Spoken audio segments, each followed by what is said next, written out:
देखिए आज हम लोगों को जो डिस्कस करना है वो ये डिस्कस करना है, हमने कहा था कि पहला चैप्टर हम लोगों ने खत्म कर दिया, सेकंड चैप्टर्स की बात की थी। हमने आपको एक ओवरव्यू दिया हुआ था।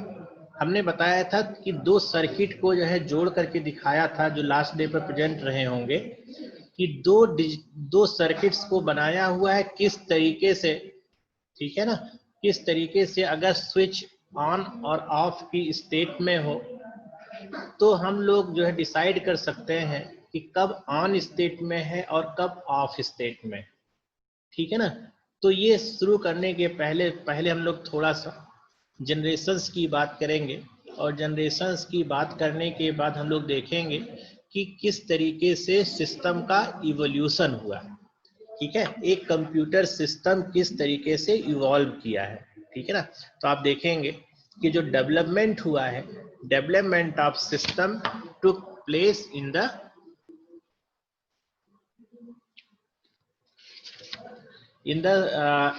स्टेप्स, ठीक है ना। जो डेवलपमेंट हुआ है वो कई सारे स्टेप्स में हुआ है। जैसे आप देखेंगे कि जो पहले जो कंप्यूटर्स थे, थोड़ी सी हिस्टोरिकल हम लोग बातें करेंगे। जो पहले के कंप्यूटर थे उनकी जो साइज थी वो लगभग एक रूम के बराबर, अगर आप देखें तो 20x20 का, अगर एक 20x20 स्क्वायर फीट का अगर एक रूम है, उतना बड़ा अगर एक साइज है रूम का, उतने बड़े सिस्टम्स होते थे, ठीक है। और जो उसके डिसएडवांटेज ये थे, पहला कि इसको जो है स्मूथली रन करने के लिए जो पावर कंजम्पशन थी, जो पावर की रिक्वायरमेंट है, पावर की रिक्वायरमेंट बहुत हाई होगी। इसलिए हाई होगी, पावर की रिक्वायरमेंट इसलिए हाई होगी क्योंकि आपको एक बड़े डिवाइस को रन करना है, ठीक है ना। दूसरा कि जब आप जो है सिस्टम पे काम कर रहे हैं तो अगर एनर्जी ज़्यादा ले रहा है तो आप जानते हैं कि एनर्जी क्या होती है, एक फॉर्म से दूसरे फॉर्म में कन्वर्ट होती है, ठीक है ना। तो जब इलेक्ट्रिकल एनर्जी सिस्टम कंज्यूम करता है तो एनर्जी जो है वो मैकेनिकल एनर्जी के फॉर्म में कुछ पार्ट जो है एटमॉस्फेयर को रेडिएट होता है, ठीक है ना। तो जो बड़े बड़े सिस्टम्स थे, रूम का साइज के जो कंप्यूटर्स थे, पुडेंदो थोड़ा आवाज बंद कर दीजिए, थोड़ा आवाज बंद कर दीजिए। तो जो सिस्टम्स थे, बड़े बड़े सिस्टम्स थे, तो उसका जो पावर डिसिपिएशन होता था वो इन्वायरमेंट को बहुत ज़्यादा होता था, ठीक है ना। तो धीरे धीरे आप देखेंगे कि जो डेवलपमेंट हुआ है, क्रॉनिकल डेवलपमेंट हुआ है, धीरे धीरे जो है स्टेप्स में हुआ है। तो अगर हम लोग डेवलपमेंट की बात देखें तो यहाँ पर हम अपना स्क्रीन आपको शेयर कर रहे हैं, स्क्रीन को हम शेयर कर दे रहे हैं, ठीक है। ये स्क्रीन हमने शेयर कर दिया और लिखने के लिए हम जो है अपने लिखेंगे भी कुछ बोर्ड पे, ठीक है, आपके सामने कुछ लिख के भी बताएंगे। क्योंकि देखिए डिफरेंट जनरेशंस जो इवोल्यूशन हुआ है, ठीक है ना, जो सिस्टम का इवोल्यूशन,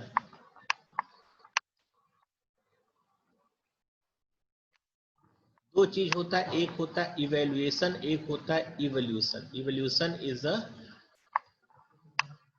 टाइम कंज्यूमिंग प्रोसेस, ठीक है ना। तो सिस्टम धीरे धीरे इवॉल्व करता है। तो आप देखेंगे कि जो पुराने जनरेशन के कंप्यूटर थे, जैसे हमने कहा फर्स्ट जनरेशन जिसको बोला, फर्स्ट जनरेशन सिस्टम, ठीक है ना। तो इसमें जो स्मॉलेस्ट कंपोनेंट था, जो स्मॉलेस्ट यूनिट थी, जिसपे पूरा सर्किट जो डिजाइन होता था वो होता था, डिपेंड होता था वैक्यूम ट्यूब के ऊपर, ठीक है ना, वैक्यूम ट्यूब पर, ठीक है। तो जब वैक्यूम ट्यूब पर आपका जो है जो स्विचिंग सर्किट है वो वैक्यूम ट्यूब पर है, तो उसकी जो साइज होगी वो डेफिनेटली साइज बहुत बड़ी होगी, ठीक है। जो साइज होगी वो साइज बहुत बड़ी होगी। तो हमारा जो था, जो डेवलपमेंट का प्रोसेस था, उसका जो ऑब्जेक्टिव था कि हम लोग चाहते थे जो कंप्यूटर सिस्टम है उसकी सिस्टम की जो साइज है वो धीरे धीरे घटती जाए, ठीक है ना। और जो पावर कंजम्पशन है, पावर कंजम्पशन क्या होती जाए, कम होती जाए। तीसरा क्या था कि जो हीट हम लोग जो है जब मैकेनिकल वर्क हो रहा है, जो हीट एटमॉस्फेयर को डिसिपिएट हो रही है, वो हीट एटमॉस्फेयर को कम डिसिपिएट हो। तो जब इवोल्यूशन 3 चीज में होना चाहिए कि इवोल्यूशन का पैरामीटर क्या होना चाहिए, सिस्टम के इवोल्यूशन का पैरामीटर पहला जो है साइज जो है वो क्या होनी चाहिए, साइज लगातार घटनी चाहिए। दूसरा साइज घटनी चाहिए। स्पीड क्या होनी चाहिए, स्पीड लगातार आप देखेंगे कि हर जनरेशन टू जनरेशन सिस्टम की जो स्पीड है वो बढ़ी हुई है, ठीक है ना। साइज घटनी चाहिए, स्पीड जो है बढ़नी चाहिए। तीसरा कि जो है एटमॉस्फेयर को जो हीट लॉस हो रहा है, ठीक है, हीट लॉस क्यों हो रहा है, क्योंकि आप जानते हैं कि जब कोई भी वर्क होगा तो आपकी जो इलेक्ट्रिकल एनर्जी, जो बड़े बड़े सब सिस्टम्स हैं उसको चलाने के लिए बहुत अधिक पावर की ज़रूरत होगी। तो जब पावर से काम होगा तो जो है एटमॉस्फेयर को हीट डिसिपिएट होगा। तो heat dissipation to the system क्या होना चाहिए, घटना चाहिए। और क्या होना चाहिए, इस सिस्टम को स्मूथली रन कराने के लिए कि जो पावर की रिक्वायरमेंट है, ठीक है, जो पावर की रिक्वायरमेंट वो क्या होनी चाहिए, कम होनी चाहिए। जैसे एक सिस्टम को अगर चलाने के लिए 33 kVA पावर हाउस की ज़रूरत है तो शायद हम लोग उस सिस्टम को प्रिफर नहीं करेंगे, ठीक है ना।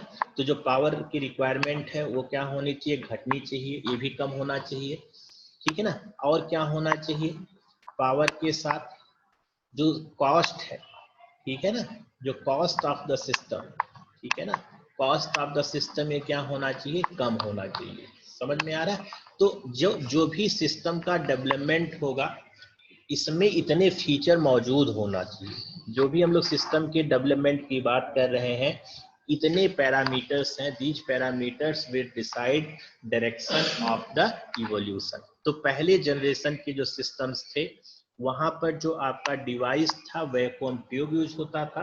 तो अगर वैक्यूम ट्यूब यूज होगा तो उसकी साइज डेफिनेटली बहुत बड़ी होगी। तो अगर साइज बड़ी है तो उसको जो है रन करने के लिए जो पावर की रिक्वायरमेंट होगी वो बहुत अधिक होगी। और अगर पावर की रिक्वायरमेंट अधिक है तो मैकेनिकल वर्क अधिक होगा। अगर मैकेनिकल वर्क अधिक हो रहा है तो हीट जनरेट होगी। और अगर हीट जनरेट हो रही है सिस्टम से तो पावर जो एटमॉस्फेयर को डिसिपिएट होगा, जो एटमॉस्फेयर को पावर डिसिपिएट होगा वो भी बहुत अधिक अमाउंट में होगा, ठीक है ना। तो ये जो पावर लॉस है ये क्या होना चाहिए, कम होना चाहिए, ठीक है ना। तो अब देखिए हम लोग धीरे धीरे करके हमारे जो डिवाइसेज हैं, जैसे बॉडी है तो बॉडी में हम लोग कहते हैं कि जो स्मॉलेस्ट यूनिट है, smallest unit of body is cell, ठीक है ना। जो स्मॉलेस्ट यूनिट ऑफ बॉडी है वो सेल है, ठीक है ना। तो उसी तरीके से अगर कोई सर्किट है, सर्किट का स्मॉलेस्ट यूनिट जो होगा, ठीक है ना, जो स्मॉलेस्ट यूनिट है जिससे पूरी की पूरी सर्किट जो बन रही है उसकी साइज अगर कम हो जाएगी तो ऑटोमेटिकली पूरे के पूरे डिवाइस की साइज कम होती जाएगी, ठीक है ना। तो सेकेंड जनरेशन कब आया, सेकेंड जनरेशन में क्या फीचर होनी चाहिए, why it is called second generation, what are the necessary feature that a system must possess. क्या होना चाहिए कि ये जो है सेकेंड जनरेशन में जो वैक्यूम ट्यूब था, वैक्यूम ट्यूब का जो काम था किसने किया, this is replaced bye, vacuum tube is replaced bye transistor, ठीक है ना। जो वैक्यूम ट्यूब है, वैक्यूम ट्यूब का जो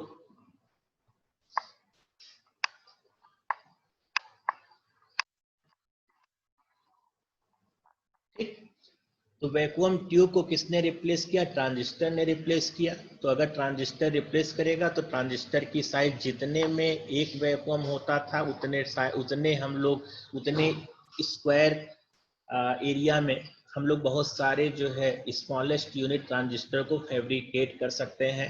तो फैब्रिकेट करेंगे तो साइज क्या हो जाएगी, रिड्यूस हो जाएगी।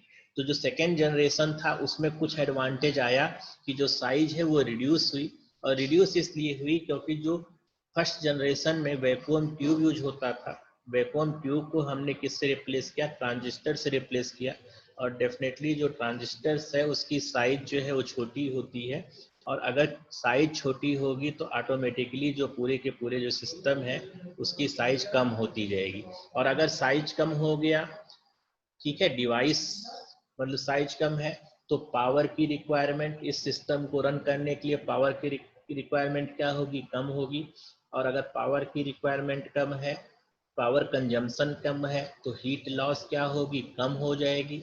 और अगर हीट लॉस कम हो रही है तो इको फ्रेंडली आपका डिवाइस होगा। तो सेकेंड जनरेशन किस पे डिपेंड था, ट्रांजिस्टर्स पर। अब ट्रांजिस्टर्स के बाद आपका जो था, दो तरीके के ट्रांजिस्टर होते हैं, एक होता है पीएनपी ट्रांजिस्टर, दूसरा होता है एनपीएन ट्रांजिस्टर्स, ठीक है ना। वो हम लोग उसको उसके बारे में, ट्रांजिस्टर्स के बारे में हम लोग डिस्कस नहीं कर रहे हैं, क्योंकि ट्रांजिस्टर्स जो है वो बेसिकली जो है फिजिक्स का पार्ट है। दो टाइप के ट्रांजिस्टर होते हैं, एक होता है पीएनपी ट्रांजिस्टर, दूसरा होता है एनपीएन ट्रांजिस्टर, ठीक है। तो ट्रांजिस्टर्स के बाद जो नेक्स्ट जनरेशन आता है, नेक्स्ट जनरेशन जो आता है, नेक्स्ट जनरेशन में ट्रांजिस्टर इज रिप्लेस्ड बाय, जो ट्रांजिस्टर है, this transistor is replaced by some other device, ठीक है ना। अब सेमीकंडक्टर का, सेमीकंडक्टर जो है टेक्नोलॉजी आ रही है, ठीक है ना, सेमीकंडक्टर्स आ रहे हैं। तो आप जानते हैं कि सेमीकंडक्टर क्या होते हैं, तीन तरीके के मटेरियल होते हैं। मटेरियल तीन तरीके के होते हैं, एक होता है आपका, एक मटेरियल आपका होता है कंडक्टर, दूसरा होता है इंसुलेटर और तीसरा होता है सेमीकंडक्टर। जो मटेरियल होते हैं वो तीन टाइप के होते हैं। एक होता है मटेरियल जो है तीन टाइप के होते हैं, ठीक है ना। एक होता है कंडक्टर, पहला जो टाइप है दिस इज कंडक्टर। जो दूसरा है insulator, conductor, second one is insulator and third one is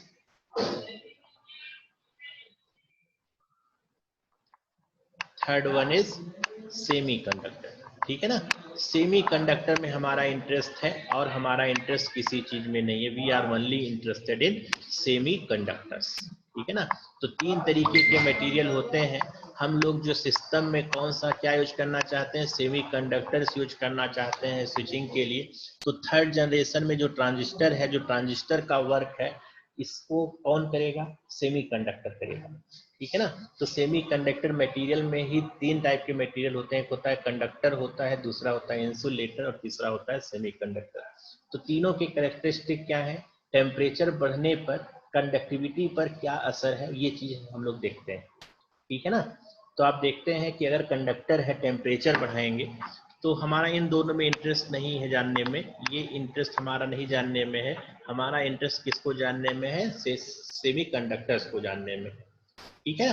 क्योंकि सेमीकंडक्टर्स से ही आपकी जो है वो बनेंगे, आईसीज बनेंगे, ठीक है ना।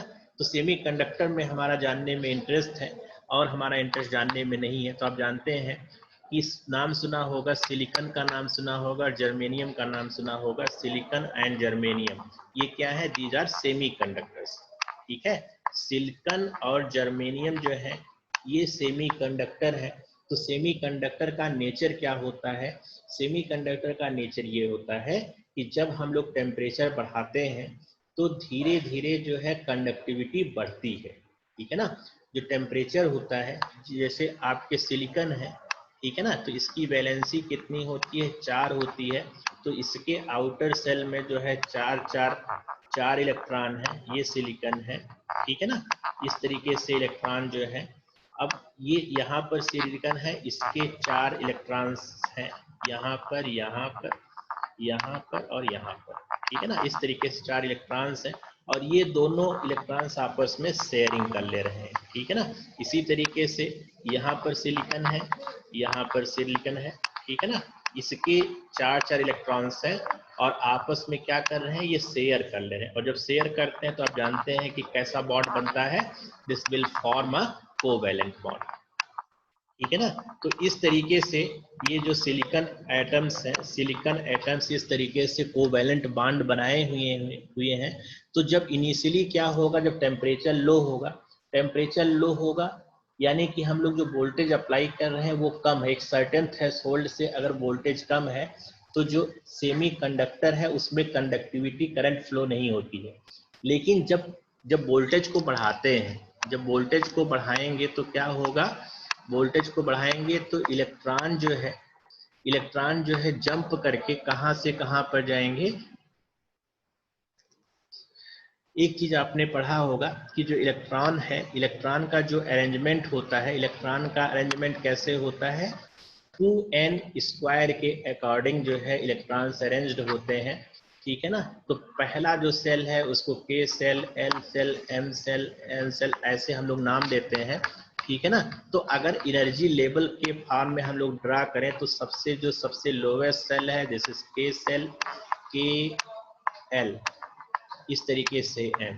तो ये जो बैंड है, ये जो बैंड है, सबसे लास्ट जो लेवल है, this is called balance band, ठीक है ना। This one is called balance band,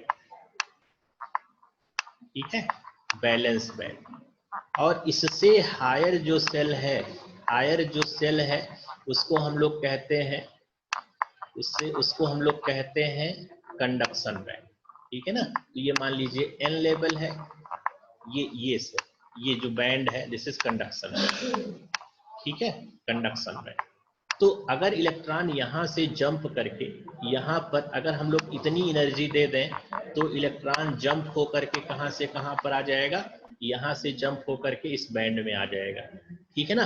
तो जैसे जैसे हम लोग जो है वोल्टेज को अप्लाई करते हैं वैसे वैसे जो बांड है ये बांड टूटेंगे, और जब बांड टूटेंगे तो फ्री इलेक्ट्रॉन्स जनरेट होंगे, और जब फ्री इलेक्ट्रॉन्स जनरेट होंगे तो आप देखेंगे कि जो कंडक्टिविटी है वो बढ़ती जाएगी, ठीक है, जो कंडक्टिविटी है वो बढ़ती जाएगी। और जब कंडक्टिविटी बढ़ेगी तो सेमीकंडक्टर में जो पहले इंसुलेटर की तरह बिहेव कर रहा था वो क्या हो जाएगा, वो कंडक्टर की तरह बिहेव करने लगेगा, ठीक है ना। तो जैसे जैसे हम लोग वोल्टेज के फॉर्म में ये जो एनर्जी गैप है this is proportional two electron volt, ठीक है ना। तो जो हम लोग वोल्टेज अप्लाई करते हैं तो इलेक्ट्रॉन जंप करके कहाँ पर जाता है, नेक्स्ट हायर लेवल में जाता है, तो उसको हम लोग बोलते हैं बैलेंस बैंड, ठीक है ना। तो अब जमाना जो है ट्रांजिस्टर को हटा करके किसका आ रहा है, आईसीज का आ रहा है, ठीक है ना। ट्रांजिस्टर को हटा करके क्या हो रहा है, आईसी से रिप्लेस हो रहा है, ठीक है ना। तो ट्रांजिस्टर को कौन रिप्लेस करेगा, आईसी रिप्लेस करेगा। आईसी का मतलब इंटीग्रेटेड सर्किट्स, ठीक है ना। जो सेकेंड जनरेशन में ट्रांजिस्टर पर बेस्ड था, तो अगला जनरेशन जो है हमारा किस पर बेस्ड होगा, हमारा बेस्ड होगा आईसी पर, ठीक है ना। थर्ड जनरेशन जो है हमारे सिस्टम्स हैं, थर्ड जनरेशन में ये जो है किससे रिप्लेस हो जाएंगे, इंटीग्रेटेड सर्किट से, ठीक है, इंटीग्रेटेड सर्किट, ठीक है ना, एलएसआई और एमएसआई, इंटीग्रेटेड सर्किट, ठीक है ना। ये जो जनरेशन है, ये जनरेशन ट्रांजिस्टर पर था, सेमीकंडक्टर पर था, ये किससे रिप्लेस हो गया, इंटीग्रेटेड सर्किट से। तो इसको हम लोग बोलेंगे this is called third generation, ठीक है ना। तो जब सिस्टम जो है आईसी पर बनने लगेंगे तो उसको हम लोग बोलेंगे थर्ड जनरेशन। तो जहां पर ये जो है जितने एरिया में हम 50 ट्रांजिस्टर फैब्रिकेट करते थे उतने एरिया में हम पूरे के पूरे सर्किट को जो है डिजाइन कर रहे हैं, तो इसकी साइज अगर जो है आईसी से बनी हुई है, चिप बोर्ड बना हुआ है, तो उसकी साइज क्या हो जाएगी, बहुत कम हो जाएगी, ठीक है ना। तो इसको हम लोग बोलेंगे थर्ड जनरेशन, ठीक है ना। और आईसी बेसिकली क्या होते हैं, बेसिक गेट्स होते हैं, बेसिक गेट्स होते हैं, ठीक है ना, बेसिक गेट्स। और यहीं से हम लोगों का डिजिटल सर्किट डिजाइन का जो चैप्टर है वो शुरू होगा कि बेसिक गेट्स क्या हैं। तो 6 टाइप के गेट्स होते हैं, नाम में जो गेट्स हैं वो एंड गेट है, एंड गेट, आर गेट, ठीक है, and gate, or gate, not gate, ठीक।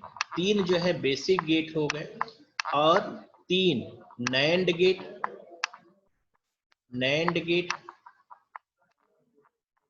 दूसरा नॉर गेट, और अगला जो है एक्सक्लूसिव आर गेट, ठीक है ना, एक्सक्लूसिव। ये जो गेट हैं इसको हम लोग बोलते हैं बेसिक गेट्स, ठीक है ना।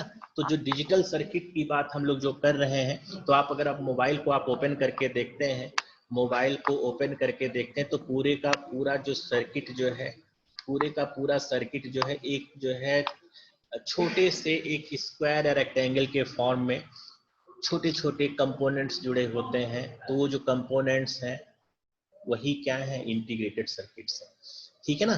तो तीन तरीके की सर्किट होता है, एक होता है एलएसआई, एक होता है एमएसआई, और तीसरा जो होता है वो होता है वीएलएसआई, ठीक है ना। तो अब हम लोग जो है थोड़ा फोर्थ जनरेशन पर चलते हैं।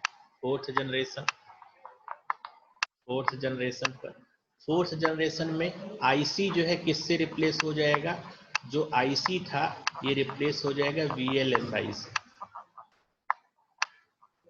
ठीक है ना। VLSI से जो आईसी था वो रिप्लेस किससे होगा, VLSI से, very large scale integrated circuit. तो आप देख पा रहे हैं कि थर्ड जनरेशन और फोर्थ जनरेशन में यहाँ पर जो इंटीग्रेटेड सर्किट्स होते हैं वो तीन टाइप के होते हैं, जो आईसीज होते हैं तीन टाइप के होते हैं। एक होता है LSI मतलब लो स्केल इंटीग्रेटेड सर्किट, और दूसरा होता है MSI medium scale integrated circuit, और तीसरा होता है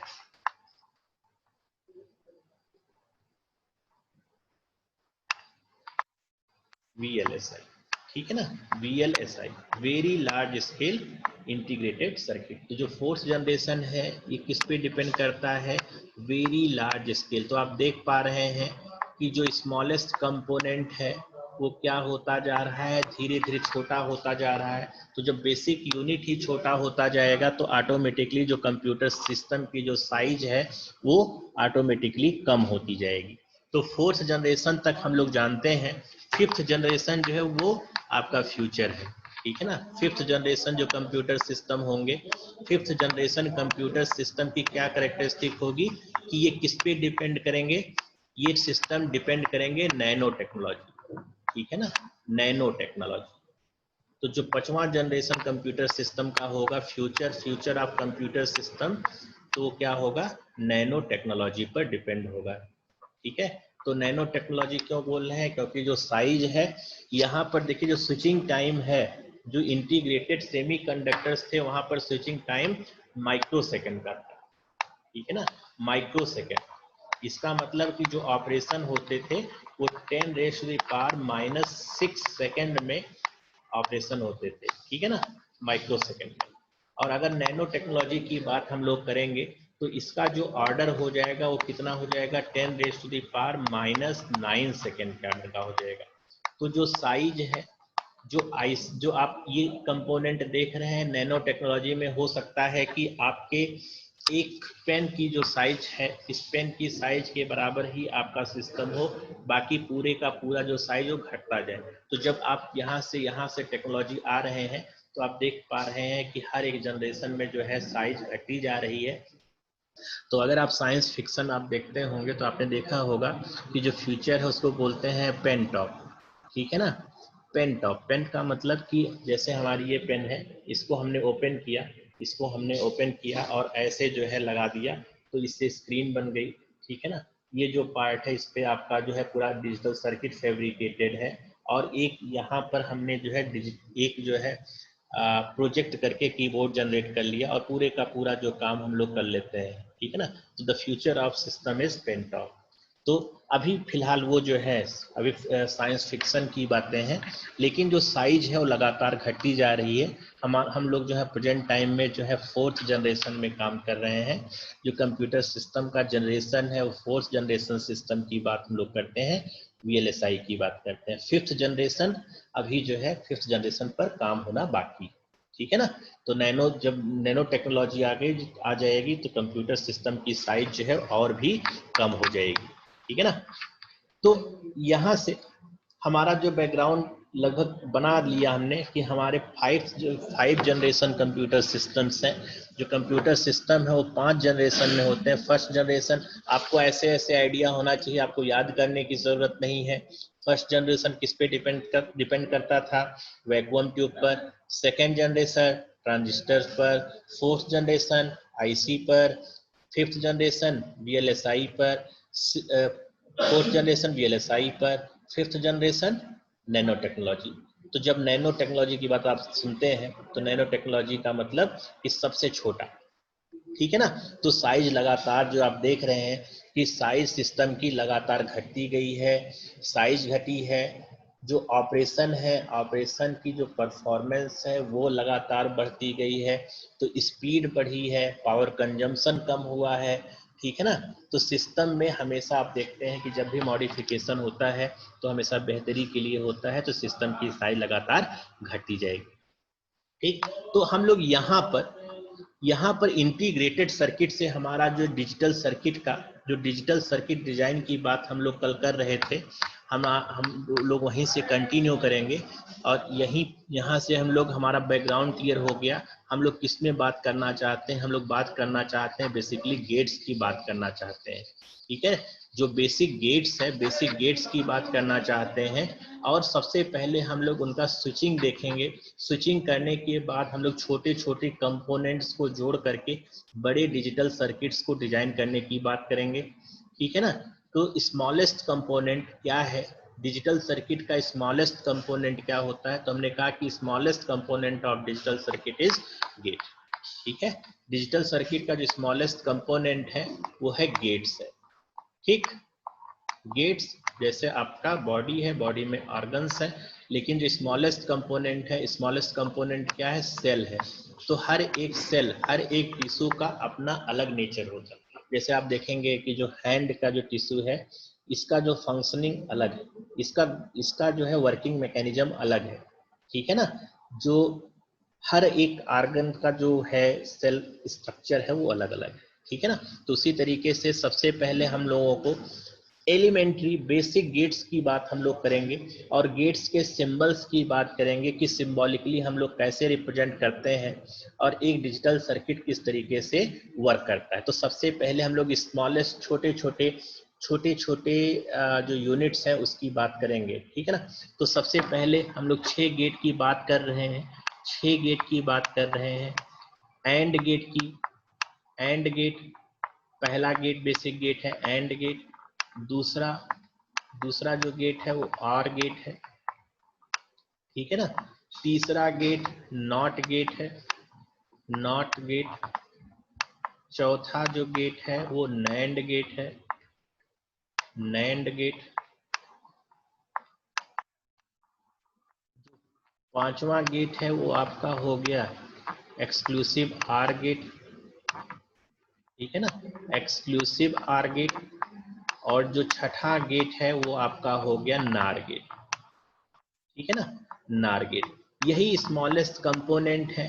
पूरी की पूरी सर्किट जो है इन्हीं गेट्स से आपकी जनरेट होनी है। तो सबसे पहले हम लोग देखेंगे कि इस गेट में सब एक गेट का कैसे कैसे वर्किंग मैकेनिज्म है, ठीक है ना। तो उसको हम लोग बोलते हैं ट्रुथ टेबल। तो सबसे पहले हम लोग बात करेंगे एंड गेट की बात करेंगे, एंड गेट। तो सबसे पहले हम लोग ट्रुथ टेबल की बात करते हैं, सिंबल्स की बात करते हैं, ग्राफिकली हम लोग कैसे रिप्रेजेंट करते हैं। तो ग्राफिकली हम लोग कैसे एंड गेट को रिप्रेजेंट करेंगे, देखिए एक सिंबल हमने बनाया इस तरीके से और इसको हमने ऐसे जोड़ दिया, दिस वन, ठीक है ना। ये ऐसे कर्व शेप है, ठीक है ना, this one is a curve shape. यहाँ पर दो इनपुट है ए एंड बी, दो इनपुट है, और यहाँ पर एक आउटपुट है, ठीक है ना। यहाँ पर एक आउटपुट है, let's say this one F. तो जो आउटपुट एफ है ये किस पे डिपेंड करेगा, आउटपुट किस पे डिपेंड करेगा, इनपुट्स पे डिपेंड करेगा। तो एफ किसका फंक्शन हुआ, F is function of inputs A and B. समझ में आ रहा है, जो आउटपुट है, output is function of A and B, ठीक है ना। तो ये जो सर्किट है इसके दो इनपुट वेरिएबल हुए, ए और बी क्या है, what are A and B, A and B are input variable, and what is F, F is output variable. Output किस पे डिपेंड कर रहा है, आउटपुट डिपेंड कर रहा है प्रेजेंट इनपुट पर, ठीक है ना। तो इसके दो स्टेट है, या तो हम इस पे वोल्टेज अप्लाई कर रहे हैं या वोल्टेज अप्लाई नहीं कर रहे हैं, ठीक है ना। ए और बी के जो दो स्टेट्स हैं, डिजिटल सर्किट आप जानते हैं, डिजिटल सर्किट्स को